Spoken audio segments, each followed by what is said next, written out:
So intinya, bagaimana kondisi harga saham Utama Karya setelah merger dengan Waskita? Utama Karya sih seharusnya nggak impact ya, karena kan mereka adalah private company.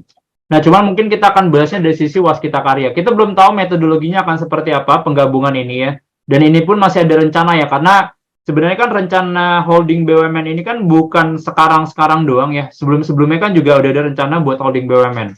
Cuman kita kalau ngomongin dari sisi structure, ini kan kayak tingkat utangnya si Waskita ini kan gede banget.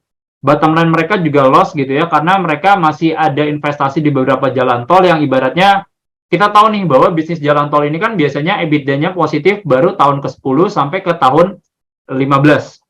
Nah, jadi kalau misalnya mereka konsol sekarang, pasti jatuhnya laporan keuangan kan nggak terlalu bagus gitu ya. Nah, kalau seandainya di konsol, menurut kita sebenarnya kalau kita ngomongin dari sisi bottom line, harusnya nggak bagus-bagus banget. Karena si Utama Karya ini pun juga posisinya mereka masih rugi gitu ya.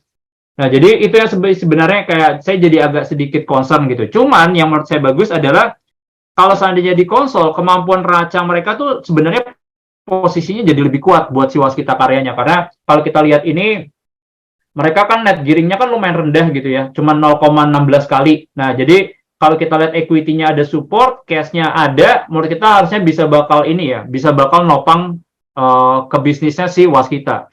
Karena kita tahu nih bahwa bisnis bisnis karya ini atau bisnis construction ini sangat tergantung dari neraca gitu. Kemampuan buat ambil kontrak baru akan dilihat dari ibaratnya kayak komposisi neraca mereka. Jadi karena kita tahu nih kalau seandainya mereka ambilnya modelnya proyek, mereka harus chip in juga nih. 70% pakai utang, 30% pakai equity. Nah, cuman kalau seandainya mereka udah stretch banget neracanya, mereka kan nggak bisa ambil dan invest ya. Dan kalau seandainya mereka ambil yang tanpa invest, itu kan mereka juga biasanya itu butuh modal kerja di awal gitu. Jadi mereka butuh modal kerja di awal karena kan dapat duitnya kan belakangan. Nah, jadi itu sih. Jadi in overall sih kalau misalnya ini jadi kejadian, menurut kita sih bakal positif ya buat si Waskita.